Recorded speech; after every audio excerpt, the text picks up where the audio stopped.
welcome to Scarves and Spikes. Our music's gone, and it completely threw me off there. MLS Cup long final story. edition. Yeah, long story. I'm excited. Guys, this is like finals week, right? Like Yes. after this, we're on summer break, winter break. Like that's Something like that. Whatever you want to call it. It's been a long season. It really has, Yeah, it man. has. Soccer is definitely a year-round thing. I do have good news for you, though.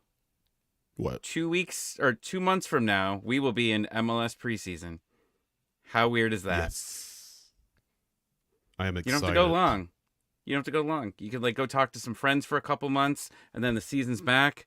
But yeah, we're here. This is it. Final week. Columbus Crew, LAFC. Everyone's excited. Mm-hmm. How you guys doing?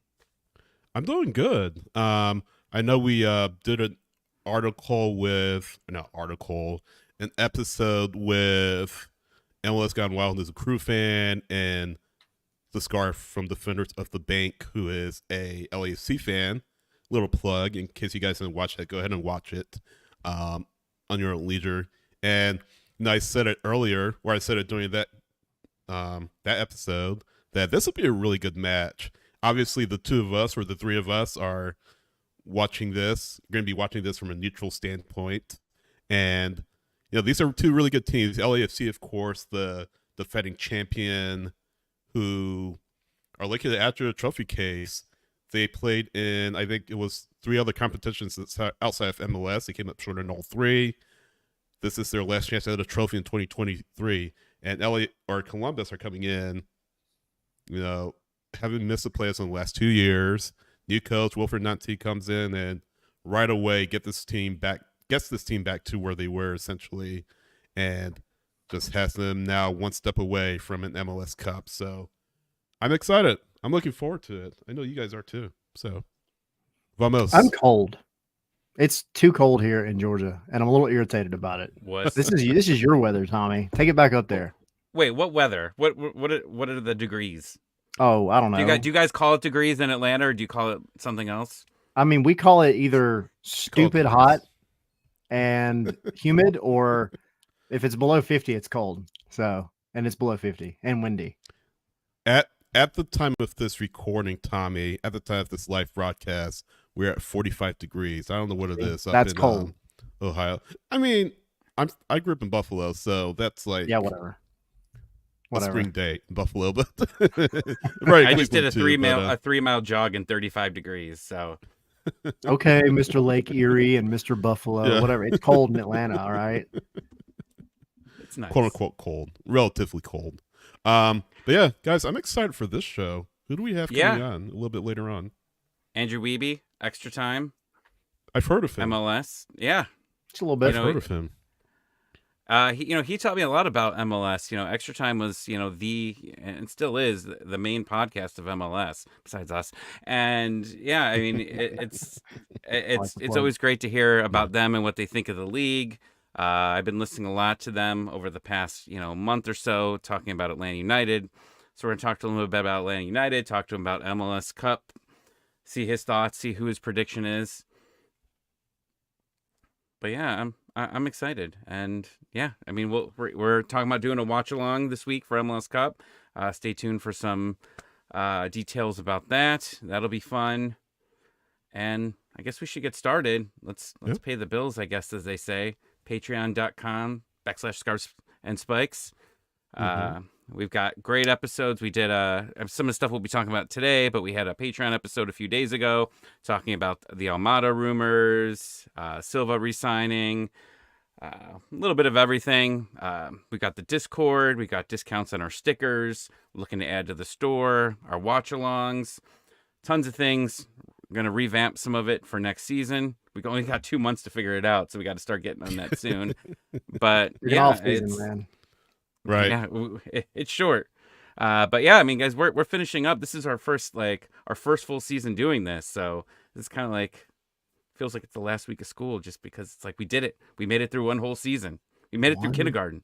One whole season. I know we're going to graduate. Made it through one season. No one got hurt. I could color in lines now. It's great. Can you?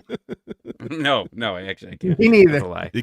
We can drink solid milk now. We can drink solid milk. Yep. Solid milk. There we go. Yeah.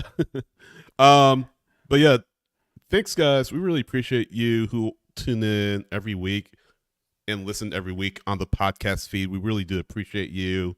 Appreciate those who have subscribed to our channel. If you're watching, please subscribe if you haven't already. If you're listening to us, and I know a lot of you do after the fact, after we go live, please subscribe to us on YouTube. It really does help us out a lot as we try to build what we're doing here. Patreon, that helps us out a lot again as we try to build what we're doing here.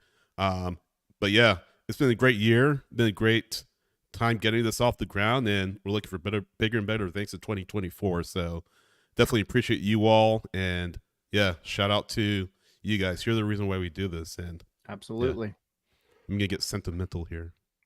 Don't you say That was a little tear. Not yet. That's yeah, next just week. a little. Yes. And if you haven't seen, go to our Twitter. We're holding a contest. So $20 MLS gift card on the line. Guess the final score of MLS Cup and the winner. And all the winners, all the correct guesses will be put into raffle, and we'll be giving away that $20 MLS gift card on Monday.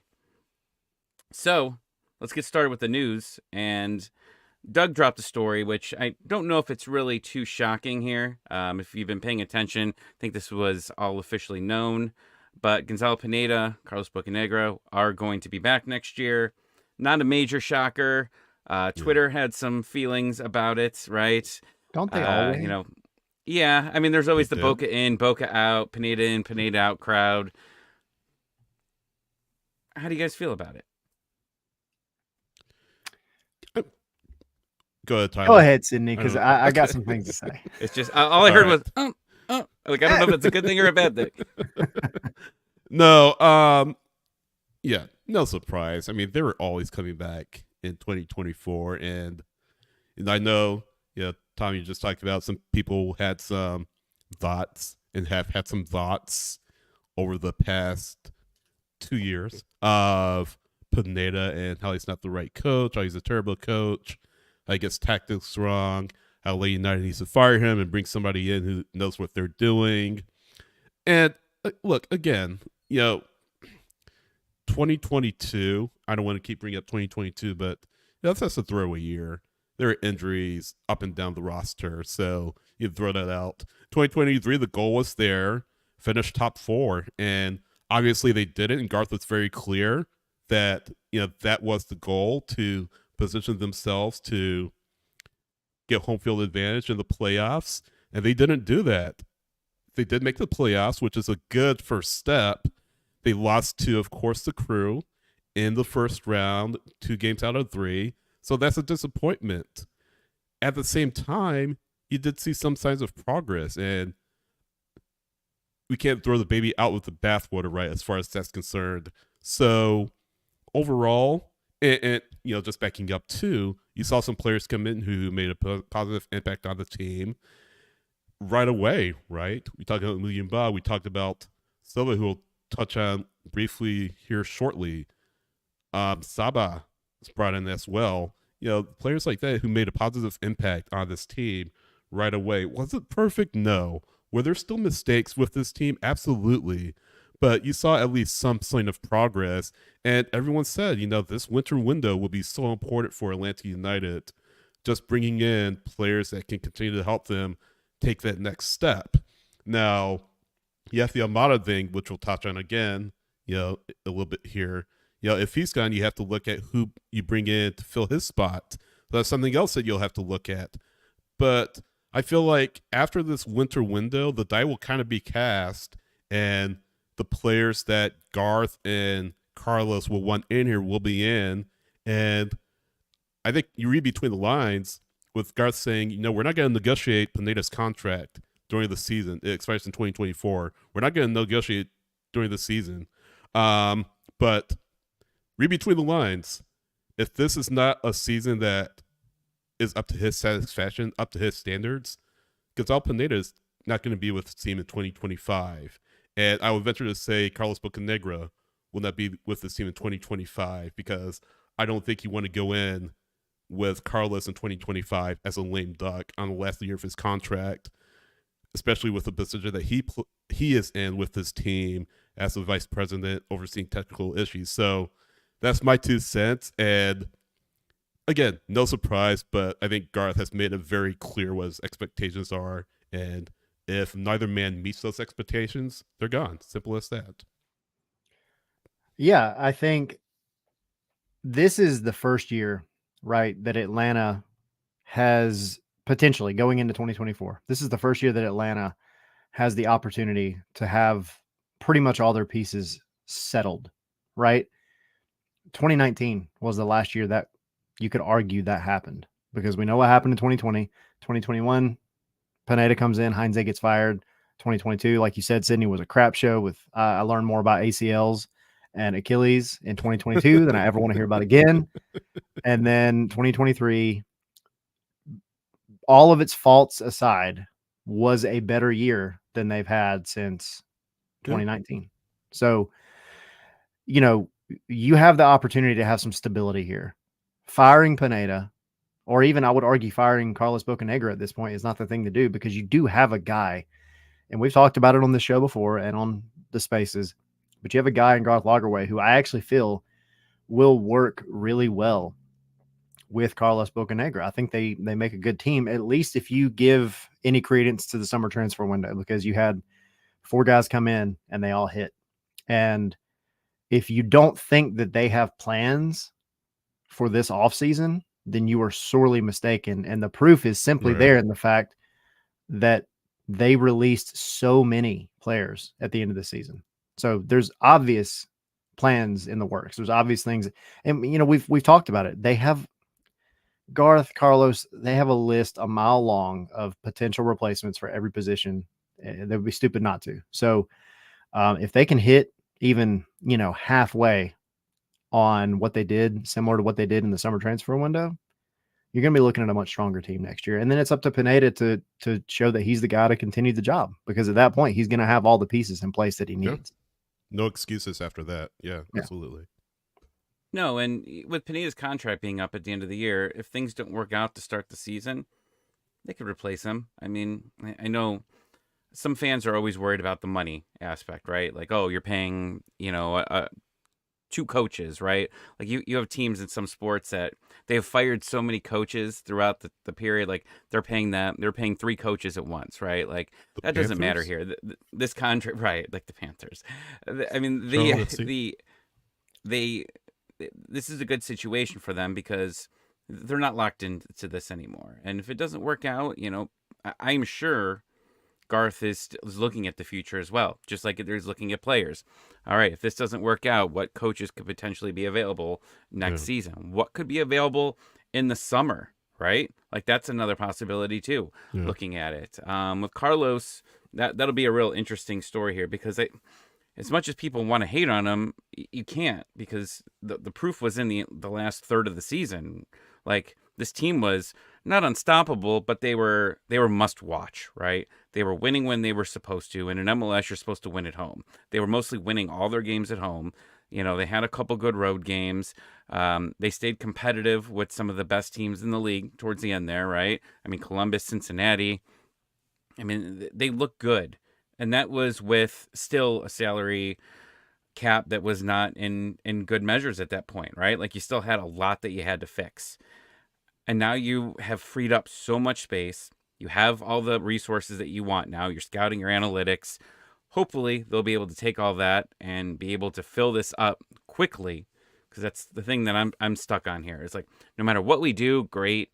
But, you know, going in to the preseason, going, you know, on their away trip that they always take, you need to have as many of these guys here as possible.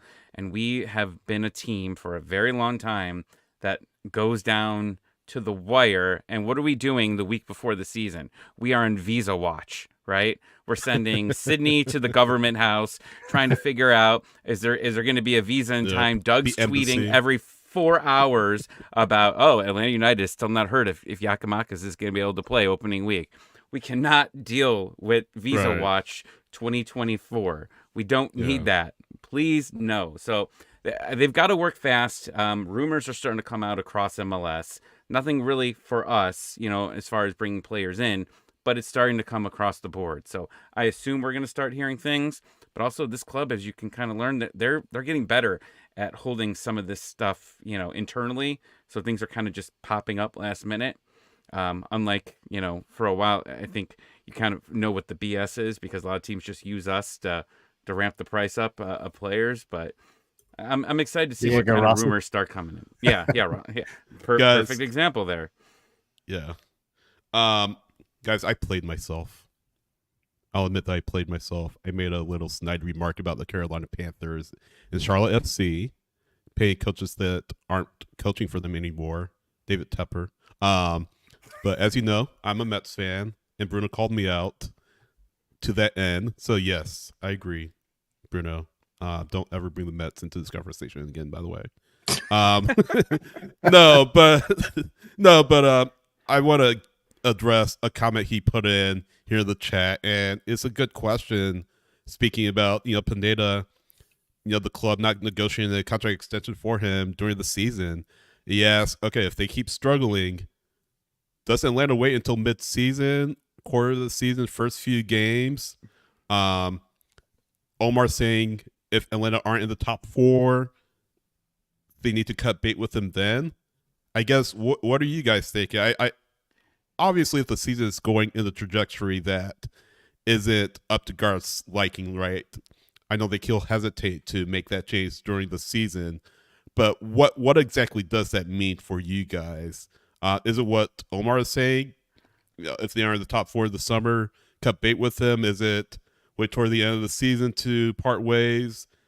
Or I guess what? Because let's call him what he is, right? He's a lame duck. This is his last season with the team. And I don't want to say he's on the hot seat, but at the same time, the die has been cast. And, these players coming in under Garth's leadership under Bocanegra's leadership as well. I mean, the die has kind of been cast in that regard. So, Tommy, you look like you're about to burst at the seams there. What do you have? Bruno's rough. 3 games? 3 games, Bruno? Wow. No, this team is going to have a lot of changes. Halfway through game 3. I mean, let's just call it a preseason.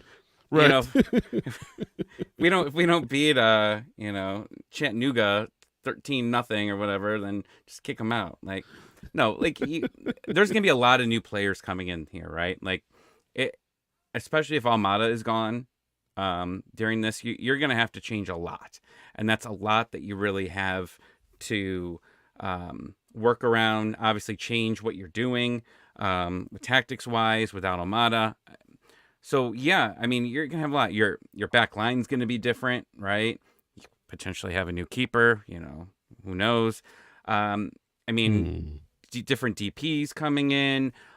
It's gonna be so much. So you have, in my opinion, I think you have to give them till halfway through the season. We'll see how the schedule ends up panning out here. But if you have a break, Leagues Cup, or you have a break, with the Copa America, then that's maybe a point where you say, you know what, this is the time to cut it.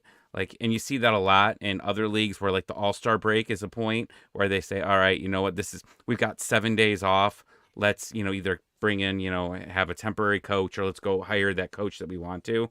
Those are usually really good points of doing it.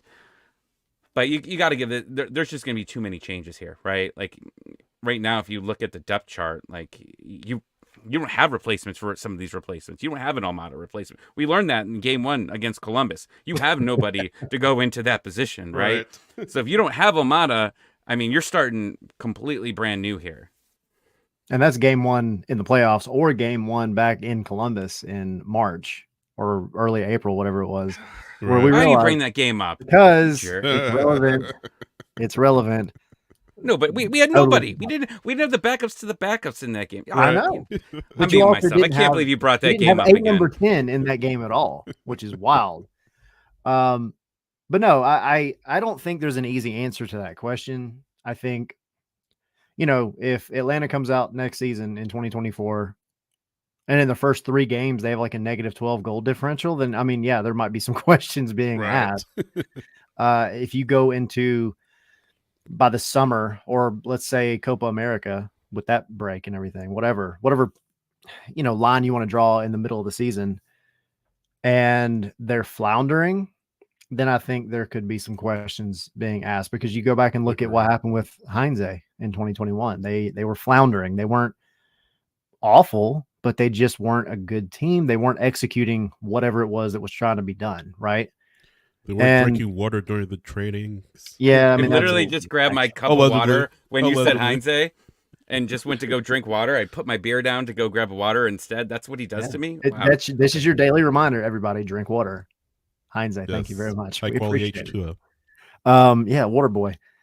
But no, I mean, I don't think there's an easy answer to that question, because the expectations are going to be higher, because you again, what I said earlier, you're going to have a group of guys at this point, and there's going to be some consistency, and things are going to be settled in place. Now, it's also not fair to think that half your roster just got dumped and you're bringing in replacements for all of them, and for one preseason camp to fix everything and make them come out the gate, as the next MLS Cup winners. They have to gel quickly, though, right? But I don't think it's going to be one of those where it's like, all right, we're, in mid-April and we're already looking at a new coach because we just haven't won all of our games or whatever. It's going to have to be something drastically bad for them to just dump Pineda. And I do, and I've said it before, I do think Pineda with the right guys can really execute really well. But this kind of ties in also to another comment in the chat that Dan said, they've got to get that defense fixed regardless. Oh, for sure. It has to be fixed. The defense this year was atrocious. We know this. I think you could ask anybody on the team and they would tell you the same thing. And that's going to be the biggest thing that I'm looking for, because personnel can only get you so far. The coaching of the defense and how the team plays has to be tweaked at least a little bit. So I don't know. I'm really curious to kind of see what all of them have laid out, because it's on Garth, it's on Bocanegra, and it's on Pineda. Yeah. I know we got to move on, but Xande was in the news, by the way. Well, not in the news, but he was getting a little run on Twitter based on Almada's comments about who taught him the most, I guess. And it caused this whole kerfluffle on X, and whether Pineda should have been brought in. I won't get to that, but just by the way. We'll get there. We'll have to get there after the Andrew Wiebe interview, because we've got some other things to get to. We'll get to the shorter story here. We do have a lot of changes coming up with this team, but the front line is not going to be there. Our three scorers are going to be there. Giakoumakis locked in. If you haven't seen the YouTube video Atlanta United just posted, it's all his goals. I sat down and enjoyed watching that film yesterday. Saba gets engaged. A little piece of news, got engaged at Mercedes-Benz Stadium. Congratulations to him. And then Spider-Man, Xande Silva, resigns. Coming back. 24-25 season with an option for the third year. You got the three locked up. I think it's good business. Now, we don't know the salary. I assume it's probably a little bit of a bump than what it was last year, because we were mid-tam probably.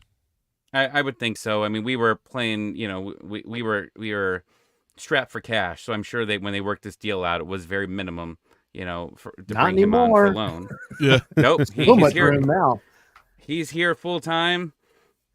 Guys, it bugs me that Atlanta United does not promote the Spider-Man thing. I know Pineda was not happy with it at the time, but you got Columbus over there posting Cucho and the Venom mask and all this, and we just ignore it.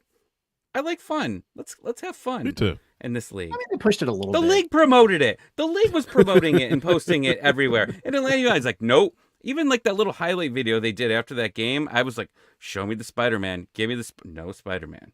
Nothing. Oh. And then also, and then the same league ends up giving him the yellow, right? Which I think is great. Which I get, and I understand it's the rule, but the league promoted the hell out of that. I know they did. It just cracks me up, right? Because the ref is over there like, I got to give a yellow card for this, and then it's about to be posted all over social media for the next 3.5 days. I'll ask you this. Gosh, what is his name in Houston? Oh man, his name escapes me. I'll think about it. But every time he scored, well, most of the time he scored, he'll put on this Panther-esque, and he'll do a Panther celebration. Not all the time, but usually. And that's what he was known for in Houston. Albert Ellis was his name. That's who I was thinking about. And I forget who he's with right now. But they call him La Pantera.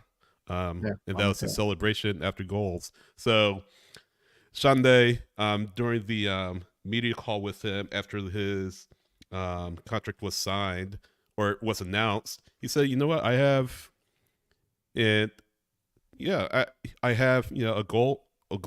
I have a goal to score 10 goals." We kind of talked about that on Patreon, a little plug. But he talked about that, and you can tell this is a player who has a personality. He has Jack saying in the chat, he said Boudreaux in France. But yeah, he has a personality, and I'd love to see him express more of that personality. I don't know if it's going to be with a Spider-Man mask or anything like that, but I mean, you can't get too carried away, obviously. But he's a player who enjoys the game, loves the game. He'll be around Atlanta for a little bit. He's kind of bounced around between a few clubs over his career, but now he can make his home kind of in MLS. He has a young family as well. So hopefully they're here for the long haul. He'll be here at least for the next couple of years. But let's hope that, even if he doesn't get to that 10-goal mark, let's hope that he really is able to continue to affect this attack, right? And continues to show that personality on the field, on the pitch. He could be, maybe a real club favorite for Atlanta United. So no surprise. I think he was always coming back. And it's maybe not a low risk situation for Atlanta United, but yeah, 2 years, option for a third, as we mentioned. And he's going to be in preseason. We talked about it before. He's going to be in preseason with Saba and Yako. So they're going to get time to gel even more before the 2024 season. But yeah, I'm expecting big things from him.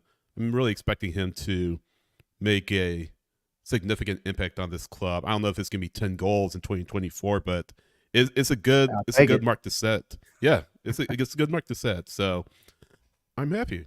I love it. Who made more of an impact, Saba or Silva? Well, Saba, I think. You think so? I don't. I think you don't? I agree. I as far as who attacked defenders and was maybe a little bit flashier as well.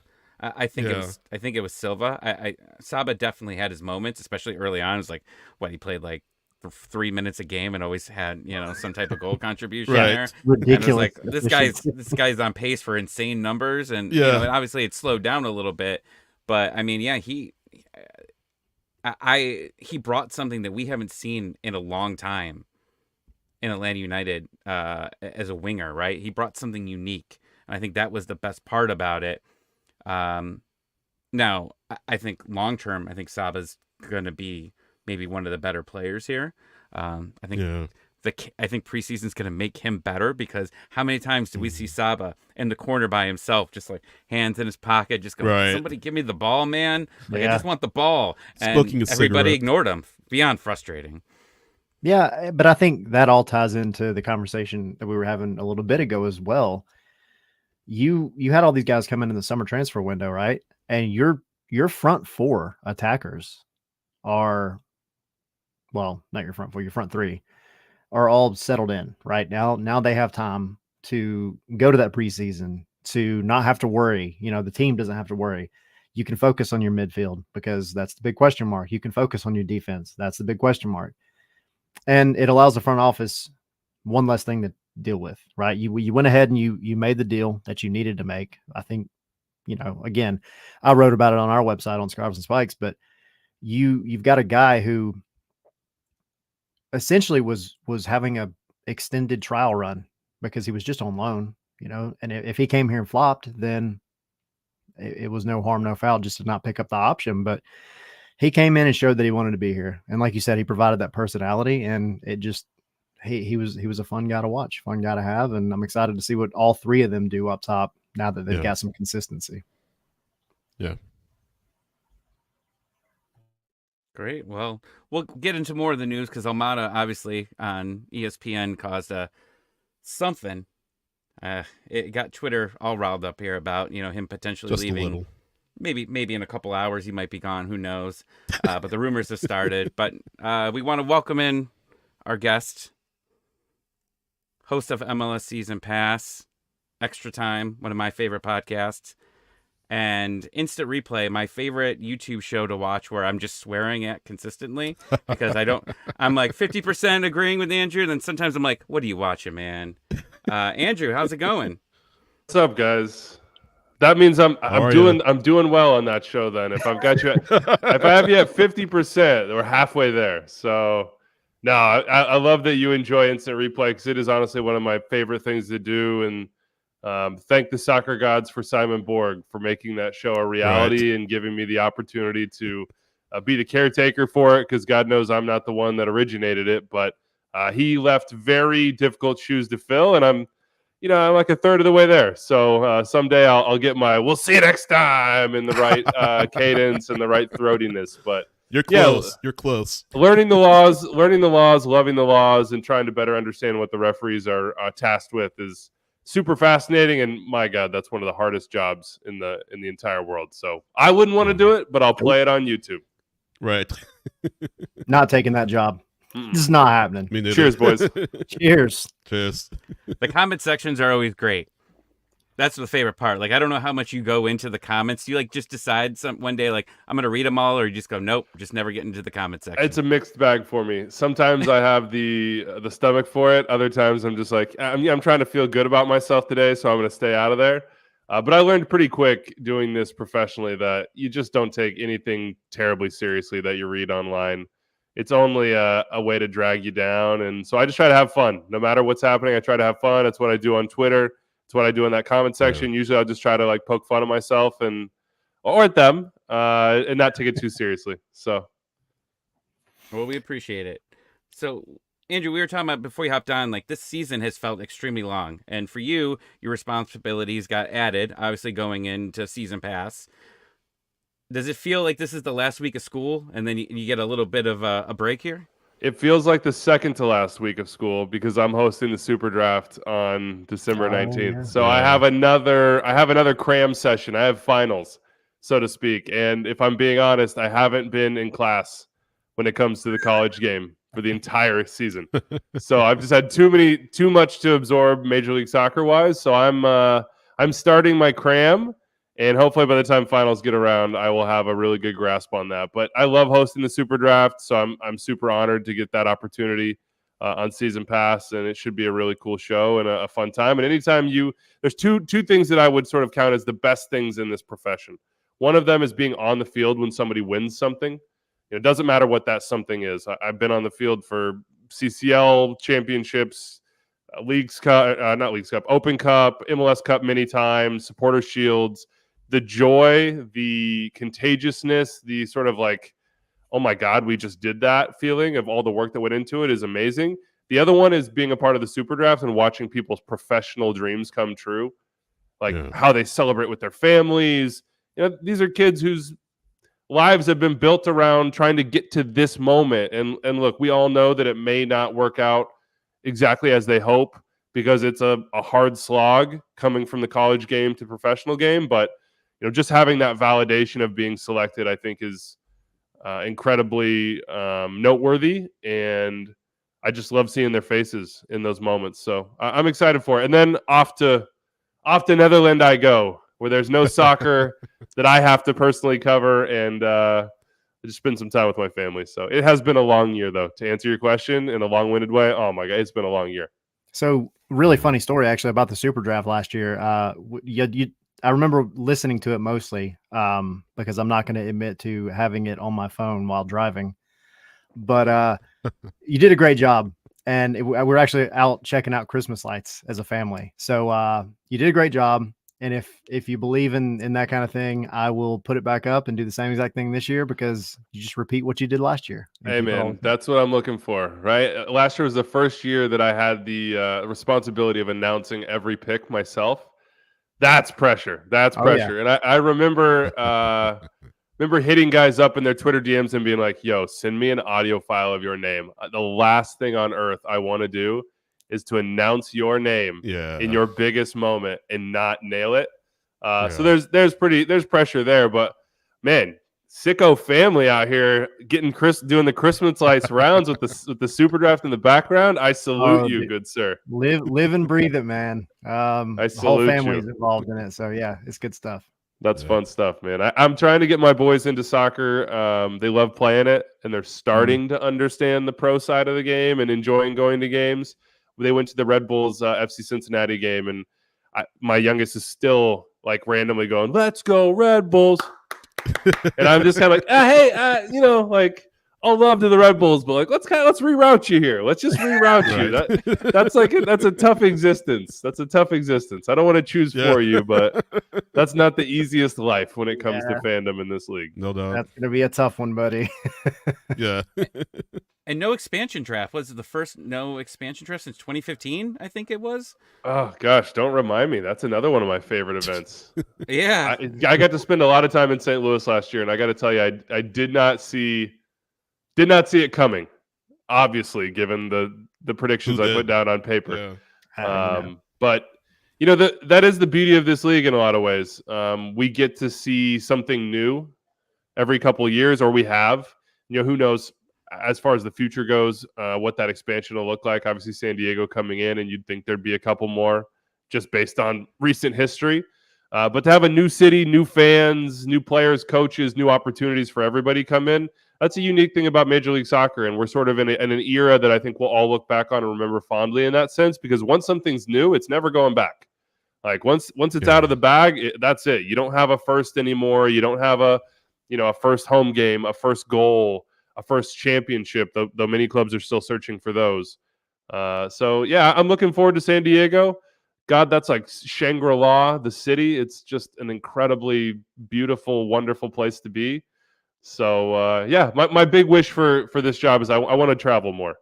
And I'll say that quietly so my wife doesn't hear. I'd like to travel to go to more games, because that's the best part about it is actually being in the stadium. Yeah, the atmosphere, 100%. Yeah, real exciting times for soccer and for MLS, I should say. And glad to have you on to kind of talk us through that, especially with you having a front row seat to really everything that's going on around the league. So we are an Atlanta United podcast, of course, so we naturally have to kind of start out with Atlanta United. Not sure if you read by now the story in the Atlanta Journal-Constitution by Doug Robertson, being reporter for the AGC for Atlanta, essentially giving Pineda a vote of confidence for 2024 and Bocanegra 2025. And if you've watched a lot of Atlanta United, you've watched a lot of teams, really all the teams in the league. Looking at Atlanta United, considering where they were, where they've come from, what's kind of the biggest thing in your eyes that they need to do to get back to where they were, back to those, I guess, quote-unquote glory days of 2017 and 2018, now there were 2019 in there as well? I would argue they've already done it, and that is hire Garth Lagerwey. Ultimately, the most successful clubs in our league have a really clear North Star, and they have a leader that sets the North Star, yes, but empowers the people around them to, one, dream big, but also to go after those dreams with the resources and sort of the structure necessary. Garth has a track record of doing that at multiple clubs. He was, outside Wilfried Nancy, perhaps the best signing of the offseason. I mean, I think it's like 1A, 1B with those two. And it's interesting that we're putting in that sort of context, because usually when you think about moves, you think players.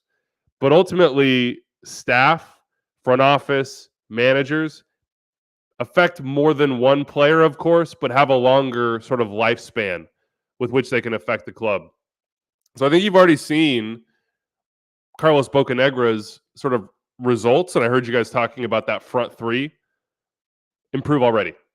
I mean, when you just have a guy who can come in to be a sounding board, who's done it before and done it so many times and has a understanding of the way a roster should be and could be structured underneath this salary cap, the ways to go about it, the profiles that work the best, and then you can combine sort of knowledge bases and expertises, inevitably a guy like Carlos Bocanegra is going to gain from that. whether it be experience, whether it just be someone to work with within the confines of his job, those things are going to go up. And we've already seen the signings improve dramatically for Atlanta. And ultimately, when it comes to signings and long-term success, which is what you guys are looking for and what every club is looking for, because the start for Atlanta was sort of like boom, flash, bang, like whoa, 2 of the best years we've ever seen, and then some pretty good years, right? But to sustain, to just keep rolling it over and over and over and start to move yourself into dynasty status, you need that person at the top that's running things with a clear mind and also doing so pushing some of the emotion out that can come on the front lines, right? Like you can get attached to people, to players, to things, to styles of play. Like you need somebody that's thinking long-term saying, hey, we're making this move now because in 2.5 years, because in 18 months, because we want to sign this guy in the summer. Like, it might seem harsh now, but we just got to get it done. So I think Atlanta United are embarking on another glory era. And to me, with Garth in that chair and with him sort of saying, this is the job I wanted, the World Cup coming in 2026, the profile that the city is starting to get within not just U.S. soccer, but international soccer, as we just saw with the Copa America announcement, which we'll see with the World Cup announcements, and the way that the city kind of becomes a hub and already is. To me, with the resources put in and the expertise that you now have in those positions, it's going one way, and that's right back up to the top.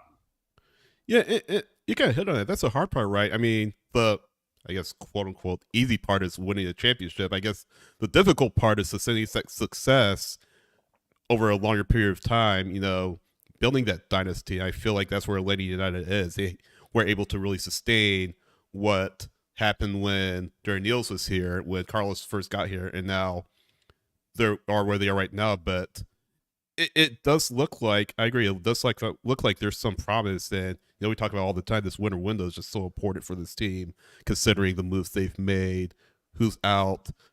And I feel like too, there's nowhere up from here. I would hope, at least.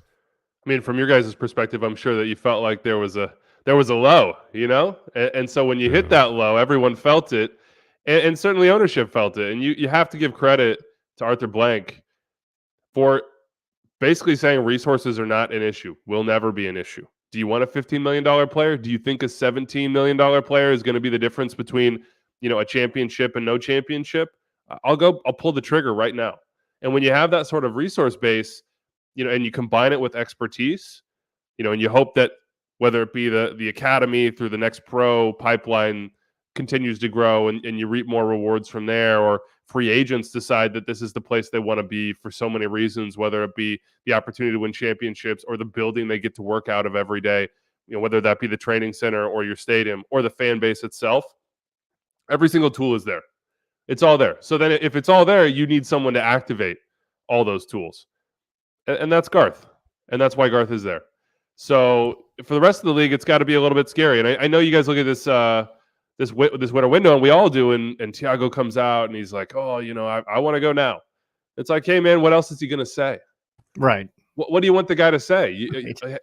That's the logical thing to say. He didn't arrive in and say, look, I'm Joseph Martinez. I'm Mr. Atlanta. I never want to leave. Right. He arrived as a stepping stone, and you want to be the club that sends him on to the next step, a la Miguel Almiron, and restocks the next one. And that's what Garth does in the sense of a veteran core.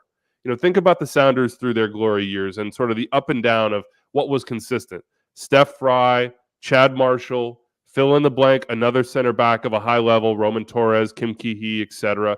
Ladero, Rui Diaz. There was a spine. And that spine was of guys that you didn't expect to leave, that were in their prime years. And then around the spine, you fill in. The Sounders were fortunate enough to draft a Roldan and have Morris be a homegrown for them. And there are fortunate aspects of that build that Atlanta United will also reap, because you will attract free agents and you will have academy players come through and you will sign players at a young age that develop and become better.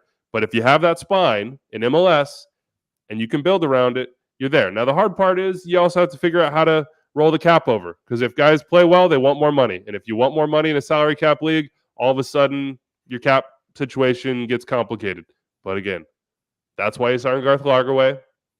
And that's why any club that has him is the envy of the league, or should be. Yeah. And that's the that's the Julian Gressel conversation, or the maybe Darlington Nagbe conversation. 2018 happens and then everybody wants more money, or, in some cases Nagbe wanted to go, the next year. But that has been the frustrating thing. And I think it maybe frustrates Atlanta fans a little bit more, because they're like, well, we have the money. You do, but you can't spend it the way that you want to in certain situations. And then look at the two teams in MLS Cup this year. Yeah. It's the same sort of concept, and it has the same hallmarks. John Thorrington and Tim Bezbachenko. Finding the right coaches for them, building their rosters in a way where they can chop and change if needed. On the Cruise side, think about all the changes that they made this year, whether it was getting Gressel, and he may just be a half-season signing to go win a title. We've seen that in other sports. I'm certain that if you guys are Braves fans, you've had those sort of like half-season rentals to try to go get a chip. In the middle of a year, being ready to flip Zelarayan for Rossi. How many MLS teams can survive losing their best player in the middle of a season and still have the firepower to go make this run? Very, very few. How many teams can win a championship and reload attacking-wise from some of the best players the world has ever seen to 20, 21-year-old attacking players and still get back to this point a la LAFC? Very, very few, with their superstar aging and perhaps out after this year. Yeah. I mean, the hardest thing to do in this league is to sustain success. It's the way it's designed. That's what the cap that's what it does. It says, hey, once you're there at the mountaintop, how can you manipulate this? How can you reload? How can you refresh in a way that gets you right back there? And that's extremely difficult, especially when you're competing against 29 teams. So I really think this next phase of MLS, I would predicate it a lot on CSOs and the executive side of the game, because there's one or two positions within a club that are long lasting, who don't have a peak, who don't have a prime age, like John Thorrington, Tim Bezbachenko, Garth Lagerwey. They could do this for 20 years. And that's the sort of longevity, and that's the sort of leadership that you need to have that sustained success. Players will come and go. That's just a part of the profession. And especially if you're in a cap league and you're in a league where you have to maximize resources, the person playing the game, the person on the board game is the one that's making the biggest moves. Yeah. We use that. We got a credit card now to actually pay for things this season. we've been at the cap limit for years. Now you got multiple DP spots possibly opening. You're accumulating points, free flights for the family. Yeah. I mean, the whole shebang, right? Yeah. We were shopping at Walmart for years. You're in the luxury lounge at the United, at the United gate, getting free Chardonnay and nuts. It's a good life. Yeah, even more than that, maybe. So speaking of drinks, was it mimosas that you were drinking? Oh no, this was an other half IPA. It's a brewery in Red Hook, Brooklyn that when I first moved to New York, I was big into. They're very some like double, triple imperial, very good IPA brewery. So check it out. Other half if you ever get this half of the screen. You're talking to some beer drinkers, some maybe beer snobs. That corner over there, not so much. I'm high quality H2O. I'm drinking water. I like a good glass of water as well. A nice crisp glass of water is there you go. Is delicious. But I'm not working tomorrow. So if I'm not working tomorrow, I'm gonna have a beer with dinner and call it good. There you go.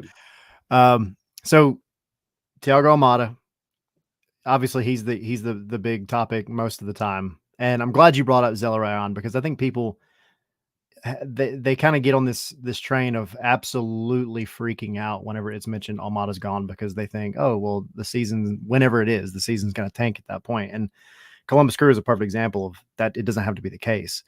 But if you are in Atlanta's shoes and following the league the way you do and the trends and all that for outgoing transfers, what amount of money do you get out of bed for Thiago Almada?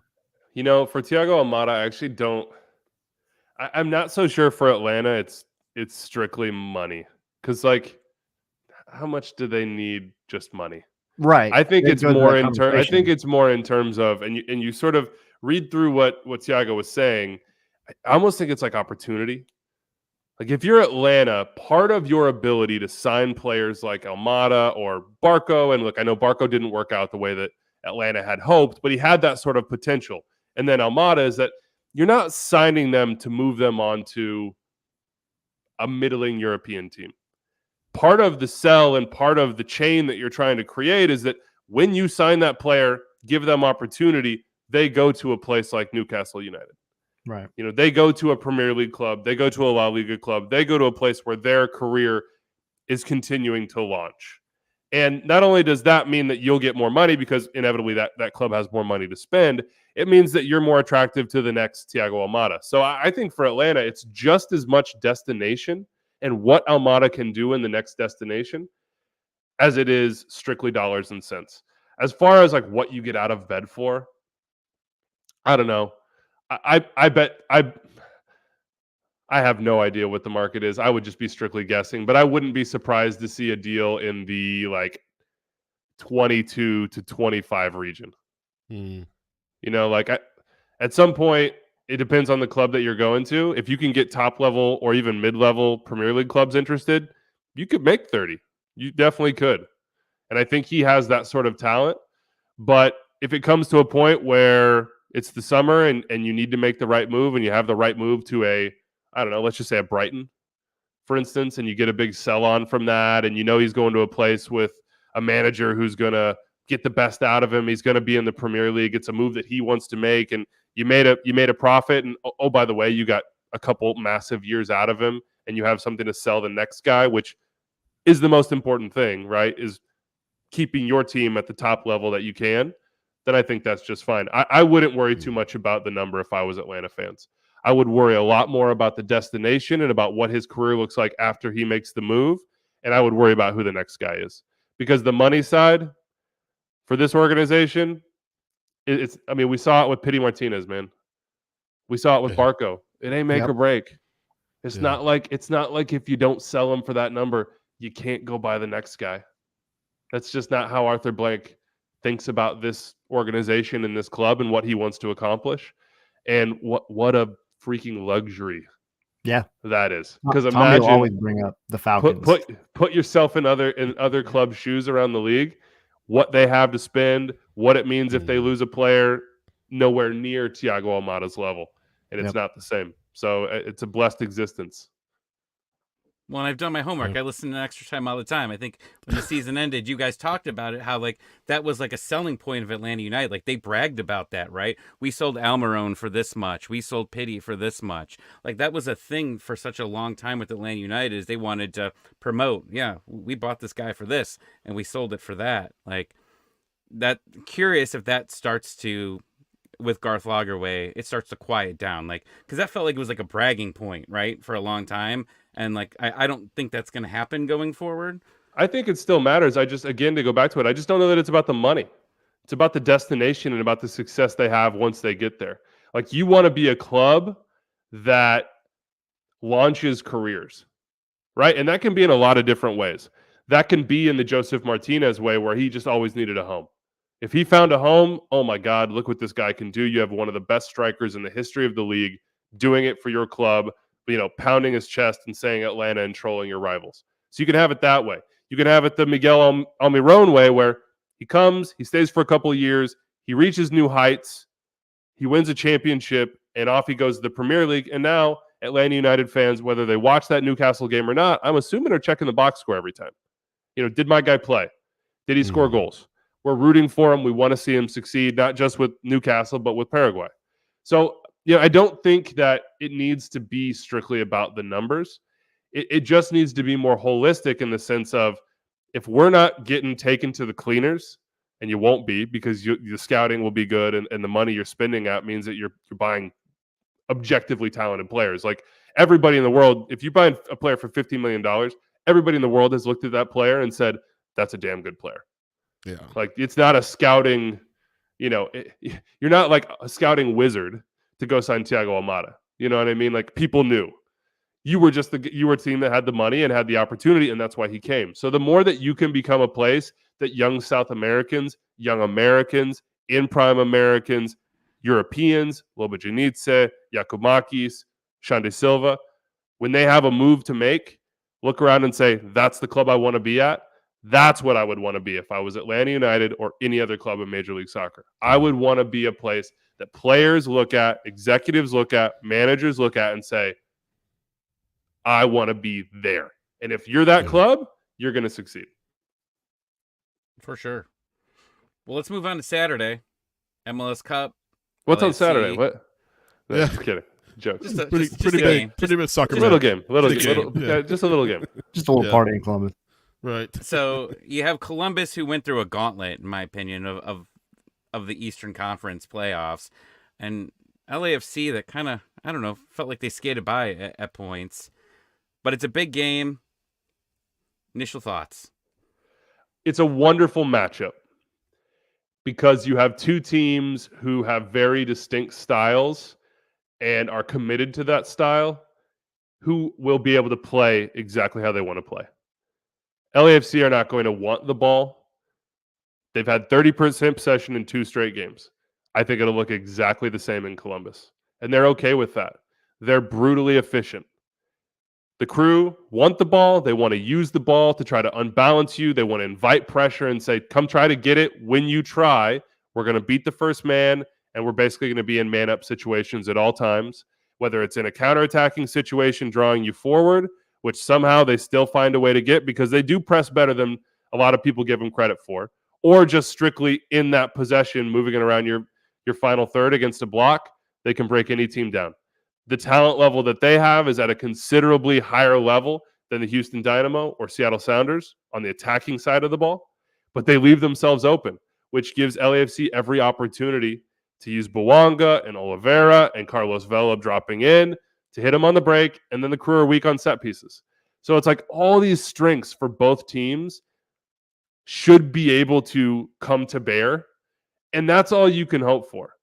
You know, to have a final with two teams of just clarity in the way that they want to go about their business and a knowledge that they'll be able to at least explore that to the highest level they can in a final. I mean, that's a treat. And to go a step further, oh, by the way, probably the two most talented, just in raw ability, attackers in the whole league in Bouanga and Cucho. I know Lucho's the MVP. I voted for him for MVP. He is a deserving MVP. But in terms of just raw physical and technical ability in and around the goal and the 18-yard box, these two are jaw-dropping. Like, Bouanga is stupid. It is unbelievable what he does. And I keep going back to the same sort of anecdote in my mind when I think about him. And he's like a Kevin Durant. He's like an elite NBA scorer. If he gets to his spot, you are effed. It's over. Like, it's automatic. If this dude gets to his spot, like, you're not defending, you're basically trying to get the rebound. Like, just hoping that's the end result for you. And Cucho's a little bit different. If I was starting a team from scratch, I would choose Cucho in Major League Soccer based on his age profile, based on his ability to be, I think, a elite creator as well as an elite goal scorer. He has this unique gene of, holy crap, that dude's selfish, and holy crap, that dude's unselfish. He can sort of turn it off and on. He understands the moment to do so. So to have those two guys and these two teams and these two managers in the same game at Lower.com Field, this city that has been a, sort of a I don't know, it's been almost like a place where you take a pilgrimage in American soccer. Like, to go to Columbus for a big game is a rite of passage, whether it's a U.S. game in the past or it's been a Crew game. To have a fourth final there and to do it in a new stadium and sort of christ in a new cathedral. I've never been to Lower.com for a game yet, so that's a big check mark for me. I just feel like this is the best on paper aesthetic final that we've had in a long time. And I'm charged up, man. I think it's going to be a great game. Yeah, no, I agree. And I went to Lower.com Field a couple of years ago for a U.S. qualifier, and I could say, it's just a terrific ground out there in Columbus. So, I can't wait to watch the matchup as a neutral. So, Andrew, we were talking to a LAFC podcaster the other day, and he was talking about the length of the season for LAFC and the different competitions that they've played in. Champions League, they lost in the final to Lyon, of course. Open Cup, they lost in the round of 16 to the Galaxy, which is like off the charts, unacceptable in that part of the country. The Leagues Payaso Cup, game. yeah. Leagues Cup, it lost in quarterfinal to Monterrey at the Rose Bowl, and just been a long season. And like Atlanta United, I mean, like a lot of clubs, but this is similar to Atlanta United, and they're just trophy hungry, and they have set their stake in the ground and said, look, we want to stock our trophy case as much as possible. And they haven't done it yet this season. Based on the kind of setbacks that they've had in the previous competitions in 2023, how can they use it as fuel to win on Saturday against Columbus? Do they need fuel? I mean, I guess that's the question I would ask. I don't think they do. But I think any time that you have come close as many times as they have, you can't help but understand the moment a little bit better. I don't think LAFC will put a ton of pressure on themselves.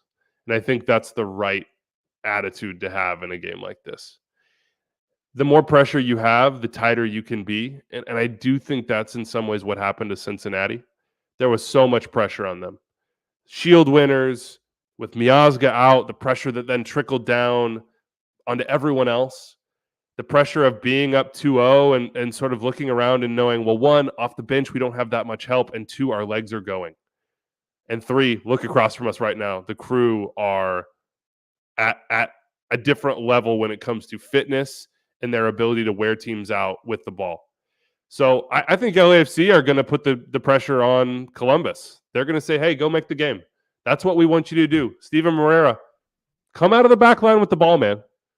Like, do all the fun, special things. Show us how special you are, Crew.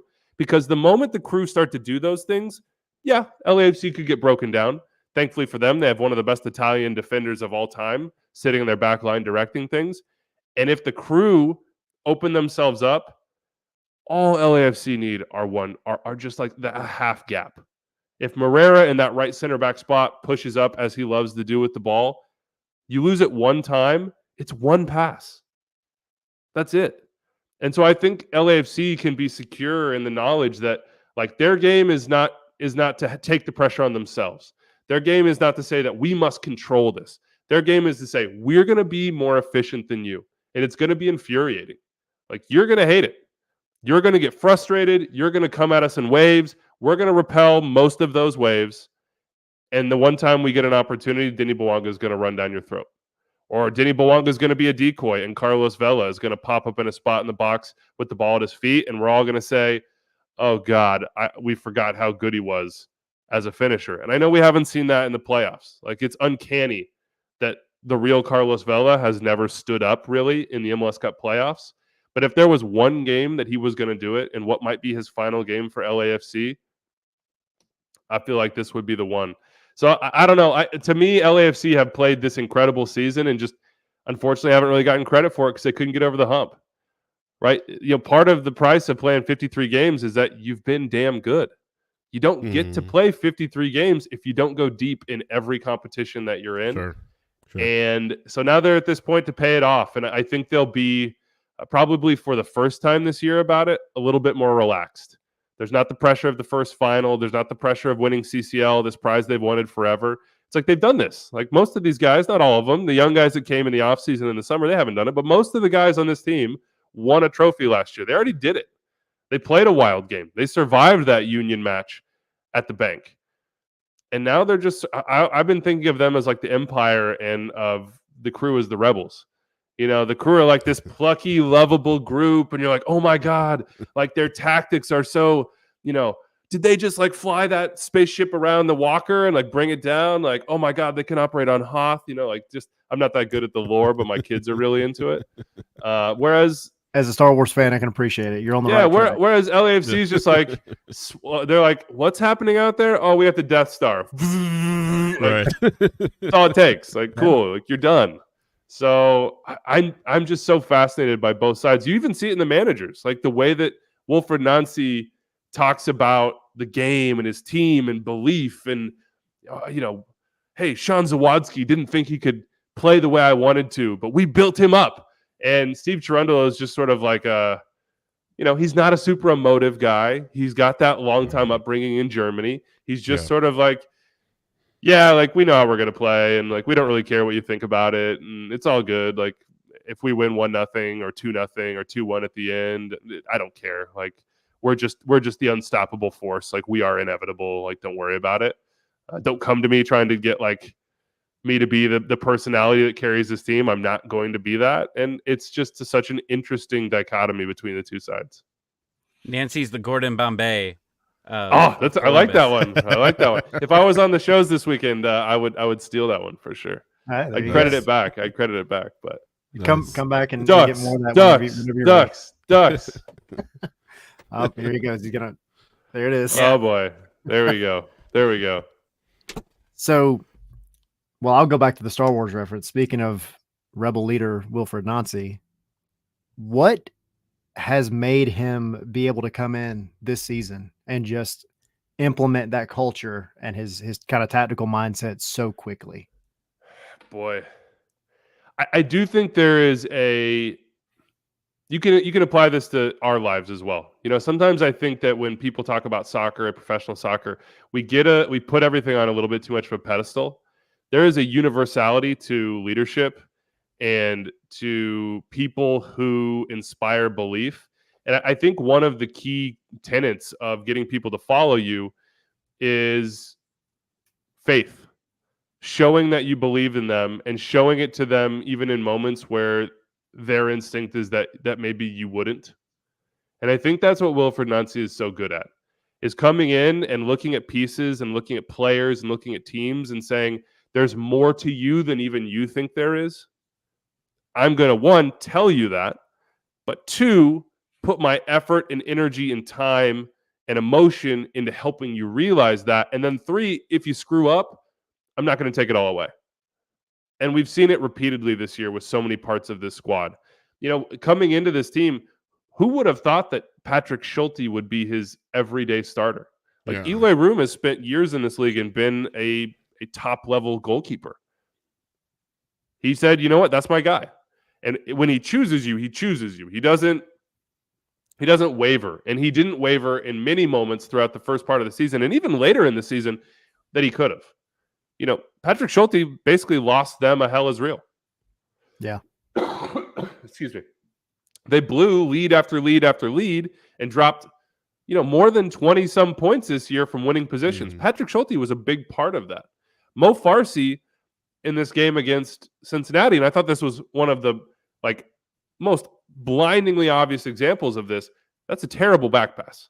Yeah. But he's doing exactly what they want him to do. He just makes a mistake. Any other team, any other game, any other player his age with his experience level, liable to drop their head and just have a stinker the rest of the way. 2-3 minutes later, Mo Farsi is driving into the opponent's box, cooking. Like there is just there's something contagious about being believed in, and not in just words, but in actions, and in someone plotting a course that seems too ambitious for you to accomplish. But once you start to get closer and closer and closer to the sun, you're like, hell yeah, we can touch the sun. Why not us? Why not Sean Zawadzki and Rudy Camacho? Hey, Steven Moreira, you were like an average outside back. Well, now you're one of the best center backs in this league. Patrick Schulte, you're 22 years old. Don't care, man. You've got to save this for us. Like he saved Orlando when they were breathing down their throat. He certainly saved them against Cincinnati. Bupenza could have ended that game twice. Yep. Alexandru Matan was absolutely jettisoned. Like they sent him to Hoth or whatever the planet that Yoda is out here, like the swamp planet. Dagobah. Yep. Yeah, he's on Dagobah, man. Nobody knew where he's at. Just stay. The previous guys were like, just stay there. Don't come back, man. And Wilfried Nancy was like, I think I can get something out of this guy. And look at him. He's one of the best attackers in the league. So, you just have to really admire Nancy's vision and his commitment to that vision and his ability to get other people to see that and to believe in it themselves, even when there's no reason for them to do so based on conventional knowledge. And that's why I'm of the belief that the Wilfried Nancy MLS era probably isn't going to be happening for a super long time. I would be shocked if he was not in Ligue 1 in the next 2 years. Like, hopefully wins a coach of the year at some point. I mean, he should have already. But right. you know, but ultimately, if you're a Ligue 1 team, think about what he's done. He went to Montreal. He took a team that had no business finishing second in the Eastern Conference. But not only that, think about the money that they made off of players that nobody thought. You know, Ismail Kone and his development, Georgi Mihailovic taking the jump that we had waited for him to take for a long time that many believed it wasn't there. Yep. You know, Alistair Johnson. Now think about the players at this stop that have made that sort of leap with him and what they could potentially be sold for. Doyle made a great point today on the show. Like every team, and it's an obvious one, but sometimes you just have to remind yourself, every team in the world but like 5 are selling clubs. So if you're a Ligue 1 team and you got a guy who can win while developing, sell players and do it again, I mean, that's like a perfect scenario. Yeah. And he's ambitious. So, and those are the sort of coaches we want here. I don't want him to leave because, oh my God, it's the sort of soccer I want to watch. But this is where you start to have trees develop. Johan Demey, Laurent Quattrois, all these guys, you know, Kwame Ampadu, his assistant, all these guys that have done it with him. Let's see if they can keep that going on if he indeed leaves. But first, let's try to win a title, crew. As you keep going, all I just keep hearing in my head is quack, quack, quack, quack, quack. I'm about to just flip that puck on its side and just rip it. You're gonna knuckle puck it, huh? Exactly. Once I hit Dagobah, that was my knuckle puck. Yeah, there we go. That was the icing on But the cake. but we're playing Lego. We're playing Lego Star Wars. My kid likes the video game. Yeah. And right now we're exploring Dagobah. So that's how I'm getting my knowledge. That's where my lore comes from. Nice. So you could spoil us here because I didn't listen to the show yet today. What's your prediction? LAFC. All that, and I said LAFC, right? That's tough. All that That's and the tough. Rebels. This is not how the Mighty Ducks ends. I know, This is man. not how I it know. ends. I know. I'm truly. Iceland doesn't beat them. Team I know. USA. I'm rooting for. You know, there's a lot of different elements. You can do Karate Kid, like you got some of that and that. You know, there's a lot of different elements. Little Giants. Yeah, Kucho-san. So I just have a feeling about LAFC because the weaknesses for the Crew seem to be so perfectly nestled into the strengths of LAFC. For all the things the Crew do so well, and they'll get their chances against LAFC, and I think they'll score, no doubt. They just leave their defenders on islands so often, and you saw Cincinnati find ways to just sort of get out directly. Like, hey, okay, if we win the ball here, we actually know that this is a good zone to play into, especially if we pull Mo Farsi up, if Steven Moreira comes up. And there were times in that Hell is Real game where Moreira was like running the back line of Cincinnati. Like he was he had got all the way up and he's like, I'm a striker now. Cool. And that's so fun to watch. But for the opponent, that's where Vela's like, oh, I know exactly where to sit. And if I get this ball in space to turn with Oliveira and Bouanga with space to run and nobody to bump them, at the very least, we're cooking. So between that, their ability to hit on the break, the inevitability of Bouanga, and then also the strength on set pieces. Set pieces basically decided MLS Cup last year, and I think there's a good chance they decide it this year, and LAFC have a decided advantage in that regard. I just see LAFC finding a way on the road. But I want the Crew to win. Like in terms of the aesthetic battle, I want the team that says we want the ball and we want to control games with the ball and we want to entertain you and we want to be true to our principles no matter the scoreline. I want that team to win. I want the Rebel Alliance to do it. It's just that sometimes you gotta. What's the saying? You gotta like hit a. What's the little desert rat from 1,000 miles away? Oh man! See, now we're getting into stuff I can't even think of. I know. Cue. Yeah, that's sometimes you gotta hit that exhaust pipe to take down the Empire. And I'm gonna hit you up on Twitter later and be like, it's this random. I know. thing. I can see it in my mind right now. But that's what the Crew have got to do. So I'm gonna apologize in advance to any Columbus fans that happen to be listening to this, because the last time in sports that I had a conversation with anybody and compared it to the Rebels versus the Empire was the Super Bowl that the Falcons blew. Oh boy. So just Tyler, letting y'all we're gonna know, replace you with Andrew. You not know you're not allowed to looking bring that good up. They're done. Columbus in the future. Well, 27 Off to 3 is a safe lead, I think, in MLS Cup, and it's just like shooting womp rats back home. So that's our There it is. that's our phrase. Daniel was on top of that. Yep. There we go. Good stuff. Well, Andrew, thank you for hanging out with us. Great season. We've enjoyed you on everything that you do. Enjoy the next 2 weeks, and then enjoy the whopping 2 months off that you get ish, right? Off is the operative word there. It's like not off, but not as on as I have been. So I will definitely enjoy that. But no, thanks for having me on, guys. It was fun to just be us for a while and be on the other end. So I appreciate that. Awesome. You're welcome anytime, man. And I don't think there's absolutely. I don't think there's any shortage of Atlanta United merchandise in and around your abodes. So No. I gotta work on my backdrop. I used to have a very good one. We'll get that going for 2024. There you go. Maybe next time. Yeah. Red Bull flags everywhere. Right. Sorry, Wyatt. Down at the bins. Come, we'll hook you up with something. We've got. You know what? And I brought it out the other day for Columbus. We've got the old school. If I can not put it up upside down here, Nagby. Classic. That's pretty. That is a classic right there. So yeah. But yeah, if you find yourself down at the bins, come say howdy. We'll be up in the press box. Yep. All right, boys. Have a great night.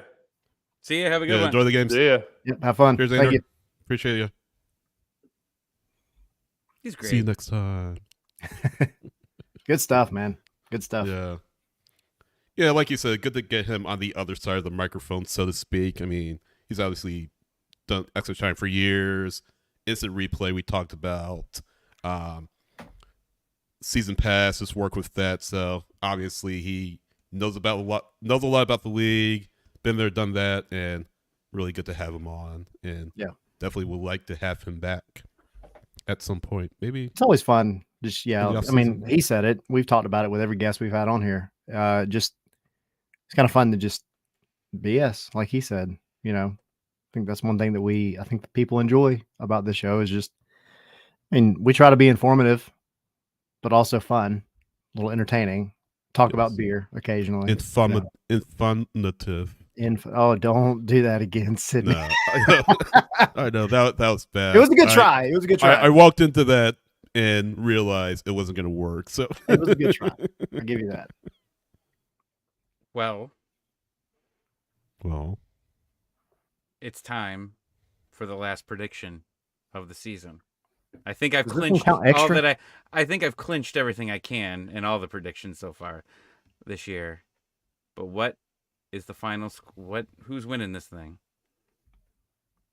Why don't you go first? Is it the Ducks or is it the Hawks? Or is it USA and Iceland? The Rebels and the Empire. The freshmen versus the varsity team. Yeah. Those are all the Mighty Ducks movies, basically. All right, I go first.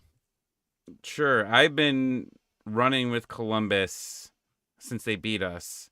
One thing about the city of Atlanta is they are very good at losing to the champions. The Falcons have done it throughout their time. You know, not just the Super Bowl, but before that. You know, Green Bay, when Green Bay beat them in the playoffs, they were the Super Bowl champions. It's a thing that happens, and Wiebe almost convinced me of LAFC, of what he said. But there's something special about this Columbus team.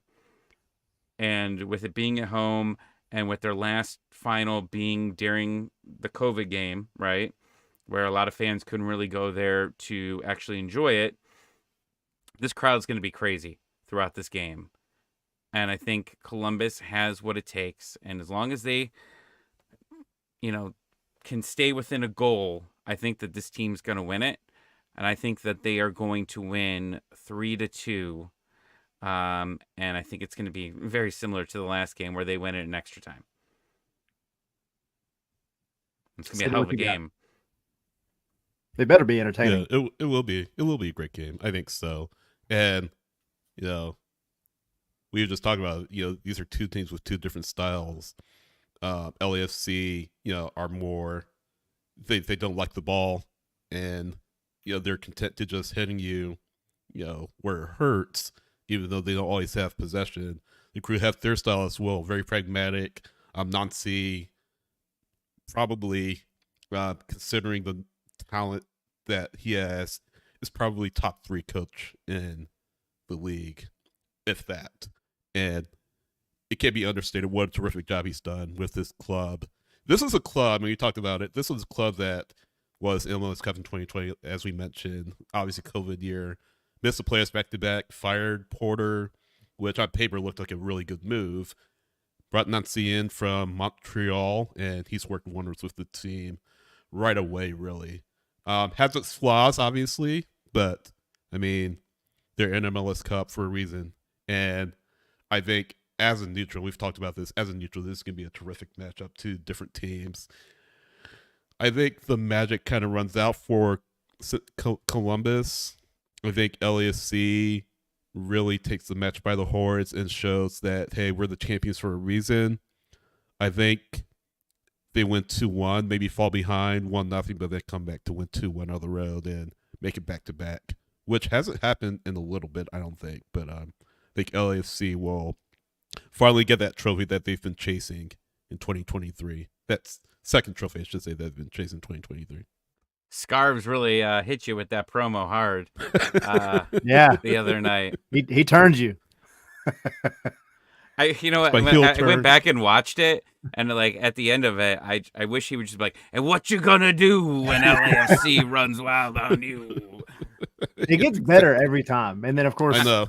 I've watched it like 5 times. It's having Tommy's face just get bigger and bigger and bigger. Yeah, it was just so. It was like he rehearsed it, but he didn't. Yeah. But it just came so natural. It that was was all like passion, baby. I know. It was from the heart. Mm-hmm. Tyler, you made me believe it. I was about to show up in today's show with an LAFC jersey because I was ready to change this podcast to an LAFC podcast. Go ahead, Tyler. Oh man, Columbus. That's the easy answer.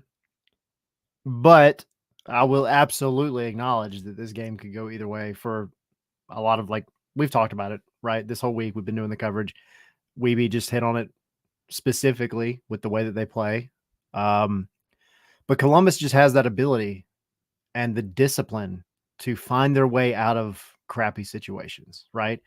And they have the confidence going into this, knowing, and I talked about it before the conference finals, but they've fought their way through, like you said earlier, Tommy, the gauntlet. Like, they've had a rough go in these playoffs, and they've come out on top every time. I just don't think you can count them out. I'm going to say 2-1 Columbus. And that's the other thing as well. I mean, LA could unlock at any time and have that super, super stout attacking threat just all come together. But it's not like they've been out there scoring goals against bad or really good teams like crazy, right? I mean, it's been a lot of 1-0s, one goal wins, 1 goal matches, whatever. So I just don't think it's going to be in the cards for them to repeat. I think it's Columbus 2-1. All right. Well, we shall see on Saturday. Stay tuned. We're going to be figuring out some type of watch along, so stay tuned to our Twitter. If you haven't, again, go back to our Twitter. We're doing the contest. Give us your prediction. Who's going to win? What's the final score? Check out our Patreon, patreon.com/scarves and spikes. Guys, it's been fun, and I'm ready for the season to be over. I'm ready for rumors. I'm ready for the schedule. I'm ready to plan my trip. I'm ready for the new kit. Ready for the new away kit. Let's burn this Forest jersey. We'll do it live on air. I've got one. Let's burn it to the ground on air. I am ready for it. I am ready for a new season. I'm bored. I want to watch Atlanta United. On Sunday morning, we wake up. It's a brand new season. Yeah. There could be trades. There could be a whole ton of stuff. I'm ready here for it. I'm here for it. And y'all be right here as well.